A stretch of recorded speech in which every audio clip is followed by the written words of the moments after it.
Let's go to the US, where universities, you would have thought, learned something from all the pro-Palestinian anti-Semitic rallies that have taken place on their campuses and gotten their houses in order.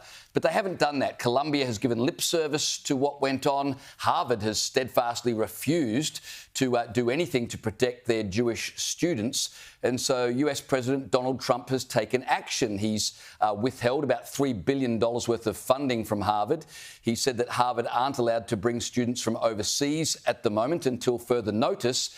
But now the US administration has extended that action regarding foreign students, with Marco Rubio tweeting, "The US will begin revoking visas of Chinese students, including those with connections to the Chinese Communist Party or studying in critical fields." That comes a day after US embassies around the world were advised to hit pause on approving visas for foreign students to travel to the US, while the Trump administration decided how they would expand vetting of prospective students' social media accounts. This is a massive step when you consider foreign students are 5.9%, I think it is, of the 19 million tertiary students in the United States. About 30% of Harvard. It's worth a lot of money to these universities.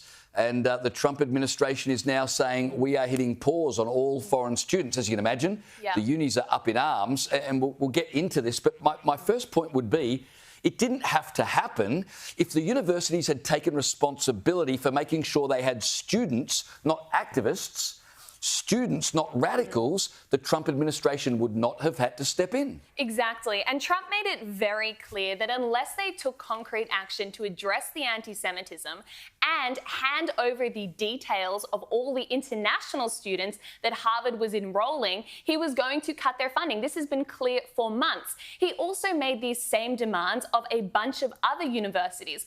All have either complied or are currently negotiating with the Trump administration.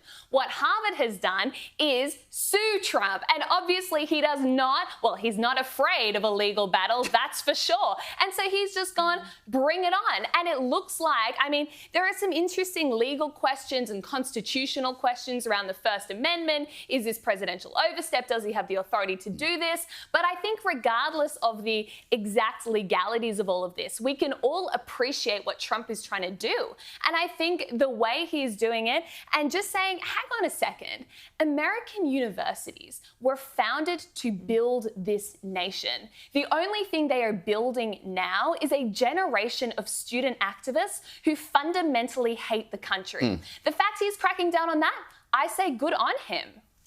Well, look, I think it's going to be a real problem for the survival of universities in America, because like here, a lot of them depend on the financial, the finances that they get from international students. They could stop paying their vice chancellors, millions I mean, of that's dollars. one thing, but America has more than 1 million foreign students, and that includes 4,500 Australians. So what happens to all of those? And I mean, I do agree with you, because I think it's become completely. They believe in freedom of speech when it comes to these issues. So I do like that something's being done about it. I just don't know if other people will get caught up in the wash. I'm and sure what people will happens be caught with a up. new administration? What happens if another Biden administration, Biden-style administration comes in? Then will your social media activity? What won't be allowed then? Will it be the opposite? Will you have to pledge some sort of far left woke? It's got hairs all over it, right? But I think Trump is facing realities, whether it's in the tariff situation. Now, you might not agree with the tariffs, but he's facing the reality. The US have got massive deficit issues, whether it's illegal aliens. Not everyone is happy with the way he's dealt with it, but there's a massive problem. And when it comes to activists coming into the United States, it's not just the enemies without, it's the enemies within. And will there be some short-term pain? Absolutely, there will be. But you pay at one point or another, right? You either pay now by taking strong action, or you just let things drift and you pay a greater price later. And Trump is the sort of guy who's saying, I'm not afraid